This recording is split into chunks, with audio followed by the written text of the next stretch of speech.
আসসালামু আলাইকুম, কেমন আছেন সবাই? দিস ইজ এনে বাংলা। আজকের ভিডিও দেখার আগে সবাই কম্বল মধ্যে ঢুকে চ্যানেলটা সাবস্ক্রাইব করে একটা লাইক দিয়ে বেশি না কথা বলে ভিডিওটা আমরা শুরু করি। এই হেয়ারপিন মাস্টার জিং তার মাস্টারকে দিয়েছিল এবং এর মাস্টার জিং এই হেয়ারপিন তোমার উপহার দিয়েছে, অর্থাৎ এখন তুমি আমার মার্শাল আঙ্কেল হয়ে গেছো। মাওমিং এর কথা পিছনের যুক্তি চেওমিং কিছুই বুঝছিল না। মাওমিং বলল যে যেহেতু এখন তুমি আমার মার্শাল আঙ্কেল, তাই তুমি আমাকে কখনো ছেড়ে দিতে পারবা না। যদি তুমি এমনটা করো তাহলে তোমার প্রিয় হাওমিং এর কথা তোমাকে খুব মনে পড়বে। তখন চেওমিং বলে, ঠিক আছে মাওমিং, আমি তোমাকে ছেড়ে যাব না, শুধু আমার একটা উপকার করো, আমাকে মার্শাল আঙ্কেল বলে ডেকো না। তোমার মুখে থেকে মার্শাল আঙ্কেল শুনে আমার মনে হয় আমি এখন অনেক বুড়ো হয়ে গেছি।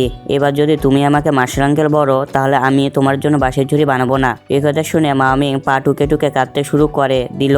আর ঠিক সেখান থেকে একটু দূরে আমরা লি পরিবারের সদস্যকে দেখতে পাই, যারা মাওমিংকে চেওমিং এর উপর নজর রাখছিল। লোকটির নাম ছিল লিং এবং তার সাথে তার বাবা জুয়ে ছিল। লিং বলছিল, বাবা, এই চেওমিং তো আমাদের ছোট মালকিনে ইয়োমিংয়ে বেশ ঘনিষ্ঠ হয়ে গেছে। এরপর পরের দৃশ্যে আমরা দেখতে পাই মাস্টার ওয়াং এর মেয়ে রুইকে দেখতে পাই, যে চেওমিং এর জন্য একটা চিঠি লিখছিল। সে তার চিঠিতে লিখেছিল যে কেউ তোমার ঘরে তালা ভেঙে দিয়েছিল, কিন্তু তুমি একদম চিন্তা করো না, আমি সেই লোকটি খুঁজবে নেব। একথা শুনে মনে মনে বলে লোক যে বাবা চেয়ারম্যানকে সাহায্য করার জন্য একজন তলোয়ারবাজ খুঁজে বের করেছে, কিন্তু জানি না যে সেই লোকটি চেয়ারম্যানকে সাহায্য করতে পারবে কি না। এই তলোয়ারবাজকে তার আমরা পরে গল্প পরে জানবো। অন্যদিকে শাওয়ান মাস্টার ওয়াং এর সাথে দেখতে করতে এসেছে এবং তার কথা শুনে মাস্টার ওয়াং বেশ রেগে গেছে। শান রুইতাকে বলল, মাস্টার ওয়াং, আমি আপনার জন্য বিউটি মাউন্টের চারটি পর্বত কিনতে চাই। আমার মনে হয় এই ছোট কাজ করার জন্য এই মূল্য যথেষ্ট হবে। তখন মাস্টার ওয়াং বলল, তুমি আমাকে যত দামি দাও না কেন, আমি চেওমিংকে কখনো শেষ করব না। আমি তো এটা বুঝতে পারছি না যে তুমি কেন সেই ছোট ছেলেটার পিছনে পড়ে আসো। তুমি চেওমিংয়ের জীবনে এত মূল্য দিলে, একথা তুমি চেওমিং যেন কখনো গেডিং সীমানা পার না হতে পারে। এর উত্তরে সাই রুই বলল, আপনি এই ছোট শহরে একজন লিডার, তাই আমি আপনার সামনে মিথ্যা কথা বলবো না। আসলে আমি এই ছেলেটি জিগনি ডাইনিস্টির রাজ অংশে যোগ দেবে, সেখানকার শ্বাস ও অপের তাকে অনেক দায়িত্ব পালন করতে হবে। আর এই কাজ তখনই সম্ভব হবে যখন আমার ছেলে মন শান্ত থাকবে। আর আপনিও জানেন যে চেওমিংকে ঘৃণা করে এবং চেওমিং ভবিষ্যতে তার জন্য অনেক সমস্যা তৈরি করবে। আর এই কারণে আমি চেওমিংকে রাস্তা থেকে সরিয়ে ফেলার জন্য সিদ্ধান্ত নিয়েছি। মাস্টার ওয়াং, আপনি যদি ওই কাজটি করে দেন তাহলে আমি চাইব আমি সেই সব মূল্য দিতে প্রস্তুত। শুধু তাই নয়, আমি এম্পায়ারের সাথে আপনার মেয়ে রুইয়ের সম্পর্কে কথা বলবো। আমি তো চান যে ওই রুই জ্ঞান লাভ করুক, আর এই কাজে আমাদের পুরো পরিবার তাদের সম্পদ ব্যবহার করে রুইয়ের সাহায্য করতে পারবে। এইভাবে রুই মাস্টার ওয়াংয়ের অনেক বড় লোভ দেখালো, যাতে মাস্টার ওয়াং চাইলেও তার প্রস্তাব ফিরিয়ে নিতে না পারে। এরপর মাস্টার ওয়াং তাকে উত্তর দিল। তিনি বললেন, এই ছোট শহরে আমার পা রাখার সাহস করো না। আর যদি তুমি এমনটা করো তাহলে আমার বাধা হয়ে তোমার উপর হাত তুলতে হবে। তুমি ভালো করে জানো যে আমি এই হাতুড়ি দিয়ে তোমার কাজ শেষ করার জন্য যথেষ্ট হবে। একথা শুনে শাও রুই বলল, হ্যাঁ, আমি বুঝতে পেরেছি, তুমি সে চেয়ারম্যানকে কখনো শেষ করবে না। কোনো ব্যাপার না, আমি চেয়ারম্যানকে গেটিং সীমানায় পৌঁছানোর আগে অপেক্ষা করব, আর তারপর সেখানে আমি তোমার সাহায্য ছাড়াই তার কাজ শেষ করতে পারি। এরপর শান রুই এখন পাখির মাধ্যমে তার বার্তা পাঠিয়ে দিল। এদিকে মাস্টার জুই কারো উপস্থিত টের পেল, তাই খুব দ্রুত গতি তিনি ওইদিকে রওনা দিল। অন্যদিকে চেওমিং নদীতে কিনারায় অনুসরণ করছিল, তা দেখে লিন তার বাবাকে বলে, এই লোকটির যাওয়ার কোনো তাড়াতাড়ি নেই, যেখানে সুযোগ পায় সেখানে সময় নষ্ট করে শুরু করতে দেয়।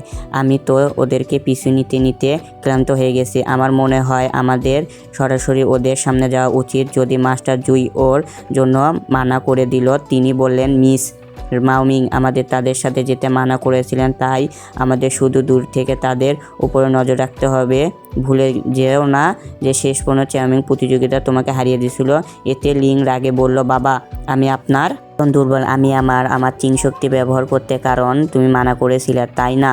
নাহলে আমি আমার এই চেওমিংকে কাজ শেষ করে দিতাম। আসলে এই দুইজন মাওমিংকে লি পরিবারের সেবক ছিলেন এবং তাদের কাজ ছিল মাওমিংকে রক্ষা করা।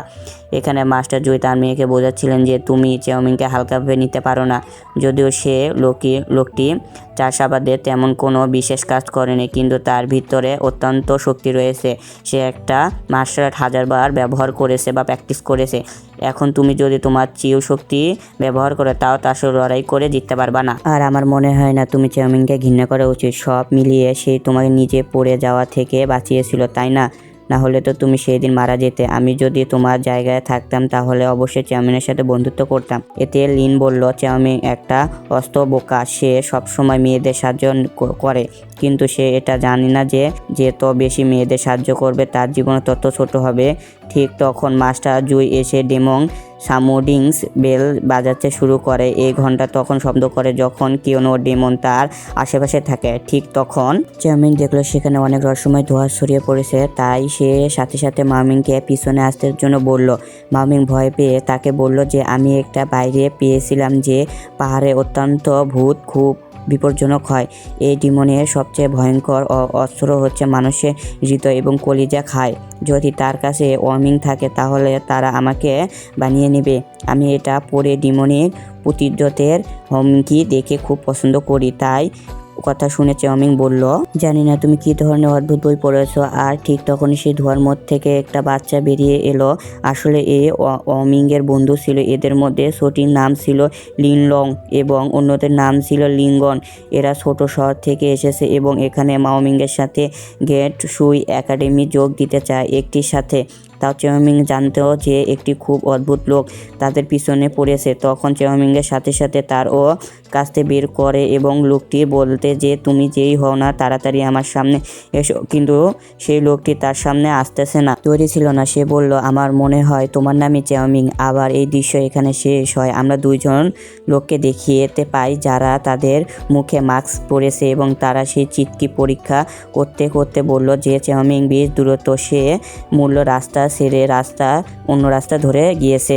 তবে সে যত চালাকি করুক না কেন আমরা চোখে ধুলে দিতে পারবে না। আর এই কথা বলে সাথে সাথে সে লোকটি তার টেম্পেলেমেন্ট টুকুইগুলো ব্যবহার করে এবং চাউমিংয়ের রাস্তা মুখী বের করে। সে টেম্পেলের জাদু শক্তি তাদের চাউমিং এবং বাওমিংকে দেখতে লাগে। যারা এই রাস্তা দিয়ে গিয়েছে তাদের মধ্যে একজন বলে যে এখন আমাদের এই রাস্তা দিয়ে চাউমিংকে অনুসরণ করবে এবং সে সীমান্তরের কাছাকাছি পৌঁছাবে এবং তার মাথা ধরে থেকে আলাদা করে দেব। যদি আমার এই মিশনটি সম্পূর্ণ করতে পারি তবে নিশ্চিন্নভাবে পরমেশন শাওরুইন আমাকে অনেক পুরস্কার দেবে। এরপর সেই দুইজন ঘুরতে ঘুরতে গতি এগিয়ে যেতে লাগলো, কিন্তু তখন তারা রাস্তা কিছু মৃত দেহ দেখলো। তারা দেখলো যে ডেমিং ক্ল্যানের কিছু লোক এখানে নিয়মভাবে মেরে ফেলেছে।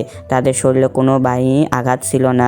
তাদের মারার জন্য কেউ তার খুব ভয়ঙ্কর চিং শক্তি ব্যবহার করেছে, তাদের মেরুদণ্ডগুলো ভেঙে দিয়েছে। এখন তাদের মধ্যে আরেকটা মিনজা বলে যে আমার মনে হয় এটা মাস্টার রুয়ের কাজ।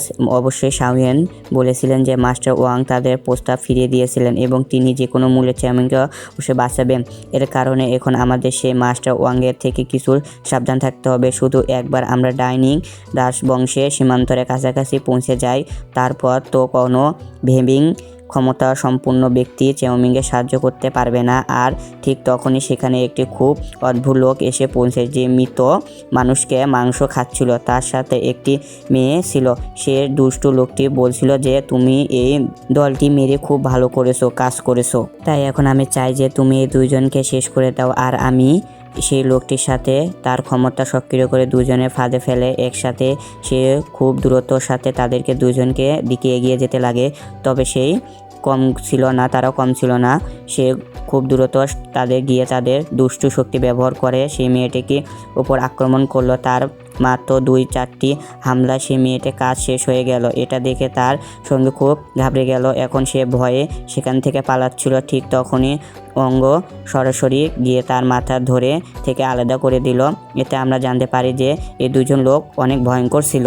সুতরাং যদি এমন ভয়ঙ্কর লোকের সাথে চাউমিংয়ের লড়াই হয় তাহলে অবশ্যই তার সমস্যা অনেক বেড়ে যাবে। এখন দৃশ্য পরিবর্তন হয়। আমরা চাউমিংকে দেখতে পাই যে সে সেই রহস্যময় লোকটির সামনে আসে জন্য বলছিল। আর ঠিক তখনই সেখানে একজন লোকের প্রবেশ ঘটন। সে তার সাথে একটা গাধার নিয়ে এসেছিল। সে বলল, নিউ চাউমিং, আমার নাম লিংগং এবং লিংগনের মানে হলো দয়ালু। আর যদি আমার সম্পর্কে আরও বলতে চাই তাহলে আমি একজন তলোয়ারবাজ। তখন চাউমিং বলল, তুমি যদি সত্যি একজন তলোয়ারবাজ হও তাহলে তোমার তলোয়ার কোথায় গেল? এর উত্তরে লিংঅং বলল যে আপাতত এমন কোনো তলোয়ার নেই যে আমার যোগ্যতার সাথে মিলতে পারে, তাই বাধা হয়ে আমাকে এই বাঁশ দিয়ে তৈরি তলোয়ার ব্যবহার করতে হচ্ছে। আসলে আমি এই বাঁশের তলোয়ার ব্যবহার করে এই বিশ্ব প্রতিটি তলোয়ার আমার করতে চাই। কিন্তু লিওং দেখেছে চাওমিংকে মুখে একটু হাসি নেই, তাই সে বলল, ঠিক আছে চাওমিং, আমি তোমার সাথে মজা করছিলাম। দেখো আমার শক্তি ভাবা ভুল করো না, কারণ আমি দুইজন একটু পক্ষে আছি। তাছাড়া আমি তোমাকে গ্যাটলিন সীমানা পৌঁছে দিতে সাহায্য করব। একেবারে আমার সেখানকে এফও পার হয়ে গেলে তখন আমার দুইজনের রাস্তা আলাদা হয়ে যাবে। তবে চাওমিং এই লোকটি বিশ্বাস হচ্ছিল না। সে বলল, চলো তাড়াতাড়ি বলো তুমি আমার কিভাবে খুঁজলে পেলে। এর উত্তরে লিংঅং বলে যে আমি তোমাকে খুঁজে পেয়েছি কারণ আমি সাধারণ। এখানে লিংঅং সেখানে দেখে মাস্টার জুই এবং লিংকে তাদের সামনে আসতে হলো। আর কোনো অংশ অনুবাদ করে বা অন্য কোনো সাহায্য লাগলে বলতে পারেন। ভিডিওটা ভালো লাগলে তাহলে নেক্সট পার্টের জন্য সবাই সাবস্ক্রাইব করো।